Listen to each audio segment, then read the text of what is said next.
first time conference, so glad to be in the hot seat. Yeah. I wanted to go into a deeper discussion about the vortex. And my understanding of it is that when I have a specific desire, it goes into this sort of soup, and it mixes with other specific desires. And so what comes out of that, the totality of the vortex is more than its parts. So what comes out of that could be something that I don't expect, yet it's the complete gestalt of all of my desires. Is that a correct understanding? There are parts of it that are absolutely accurate. There are a couple of things that we want to add a little clarification about. When you said a specific desire that I'm putting into the vortex, your vortex is made up mostly of unspecific desires. Yes. They become specific as they gather momentum. The vortex contains a powerful basis, or you might say essence, of every specific desire that you consciously are aware of. But it's not because you specified and put it there. It's because you generalized and it became specific and then you received it. Right, so it's... Wait, don't say right so easily. Make sure you got that. That was Certainly. big. That was big. That was really big. Repeat it back to us.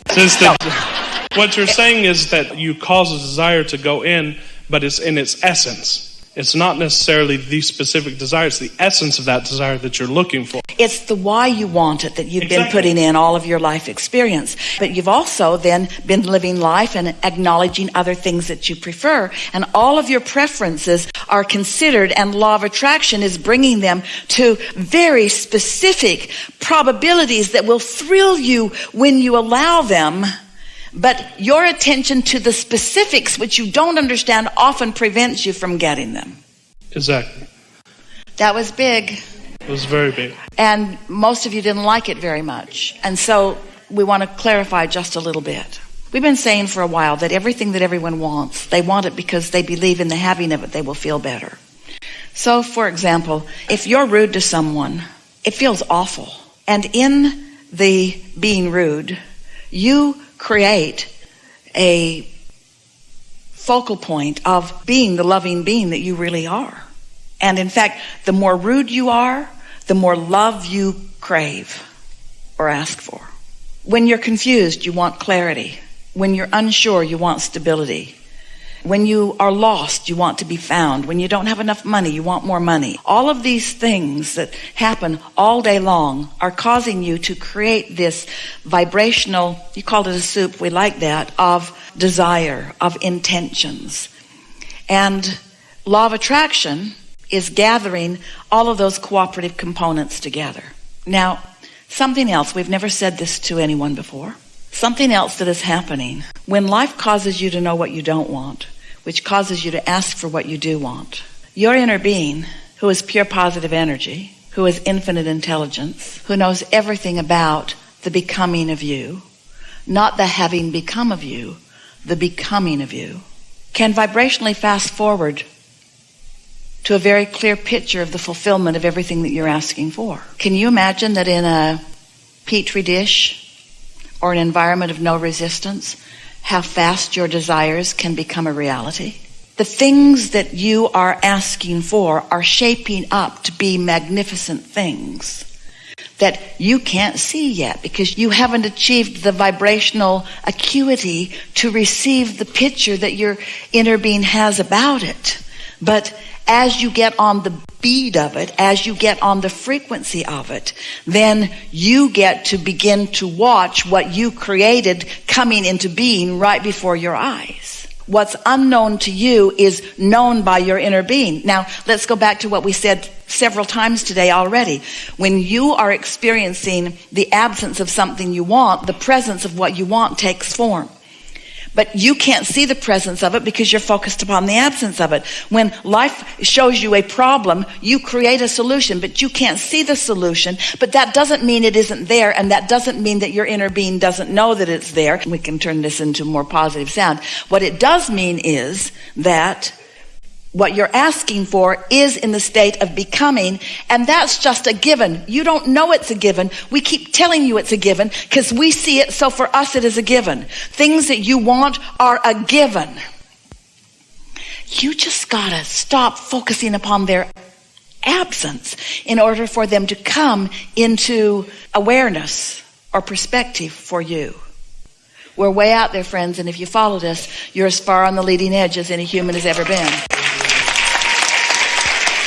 So what we're really talking about, and we'll hear you in a moment, what we're really talking about is the relationship between you, the creator, and you, the creator. We're talking about the different parts that we are all playing in each other's experience for the creation of all of this. When you know you don't want it, here it is. When you are experiencing the absence of something, you feel empty about something, its opposite is created in that moment, which is so new unto the universe that you couldn't possibly recognize it. It's in the very, very early stages, but Source knows, Source sees, Source tends to it, Source focuses upon it, Source knows it and continues to know it until you know it. And when you know it, then it manifests and everyone gets to know it. So the arguments in your government and the arguments around the world and the wars and the hatred, can you imagine the solutions that is creating? Can you imagine what Source knows? And when you watch the television, which one of those are you part of? Are you adding more? What are you goosing up? Are you goosing up more of the problem? Well, no problem to goose up the problem, because you can't goose up the problem without goosing up the solution.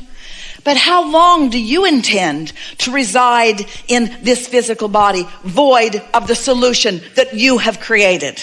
When you get it, that with all of this that you don't want, you're creating something that you do want.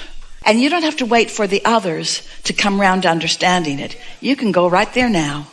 You can find the solutions, you can find the peace, you can find the love, you can find the knowing, you can find the clarity, you can find the stability, you can find the fun. You can find it right here, right now, you see. So now.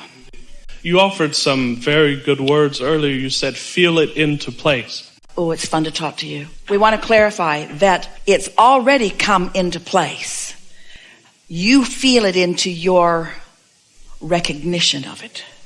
You feel it into your ability to perceive it. You feel it into your realization of something that already exists. We've taken faith to a whole new level, haven't we? Indeed. Very good. Yeah. The components are already there. Yeah. It's only that you have to realize it in your field of. And who put them there? You put some of them there before you came into this body. You put a whole lot of them there ever since. But what you didn't realize is that while you were stirring it up and knowing that you didn't like that job because there was not enough freedom and there was too much pressure, that at the same time you were creating something magnificent that you had equal access to. If you could just release your attention to the problem and begin focusing on the solution. A solution that the Source within you has already well identified and is holding in perfect visual format for you to pick up on. A great economist, Ludwig von Mises, said that the only creation is done in human thought. What we do in the physical is produce. We create in human thought. So creativity. What words would I would just want some general words on creativity as it relates to feeling it into place. We would add to what your brilliant friend says. It's an interesting journey that we take you on even today, because you're focused upon the production in the terminology that you just offered. You're focused upon the manifestation, the manufacturing, the stuff, the creation. And we want to take you from that leading edge, there's no ending point, but out there on that, toward the end of the becoming, where the thoughts are actually becoming the things or the production. We want to bring you back to the vibrational essence of it. And we don't want you, ultimately, to make a distinction between any difference between this part of the becoming and this part of the becoming and this part of the becoming and this part of the becoming and this part of the becoming and this part of the becoming. Because in truth, it is all production. Because until someone's realized it, there is no motion forward. We're speaking from our point of view to you who's standing in the middle of your point of view. And until you realize it, it isn't anything that's physically manifested. We can know everything that we know, and we know everything that we know. We know everything that is about the vibrational essence of everything. But the whole point of you all being here in this physical environment is because creation wants to manifest in a way that it can be fully realized by those who are creating it. The seeing, hearing, smelling, tasting, touching of creation matters really, really, really a lot. We're not for a moment wanting to get you to go into the vortex where we all just feel things and we meditate and we feel the vibration of things and there's this nebulous stuff and we all feel good. That's part of the process, but that's not what our intention is for you. Our intention is take this step so that you can go all the way to the production part of it. And thought is the essence of all of that, all of that, all of that, all of that, all of that. Because before it turns to any kind of reality that you can acknowledge as reality, there has to be realization of it. And the realization is all thought.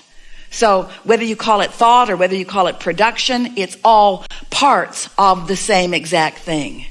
So here we come into your life experiences and we pick up with you after you've been long in these physical bodies, and you have such a bent that isn't serving you toward looking at conditions and manifestations. And so we spend quite a bit of time with lots and lots of you to get you to start stepping back from the see it, hear it, smell it, taste it, touch and version of your life, which is so important, and get you to begin thinking about the vibrational version of it, only so that we can take you back to the see it, hear it, smell it, taste it, touch it version of it. It all goes together, you see. But not understanding this part of it takes all of the joy out of this part of it.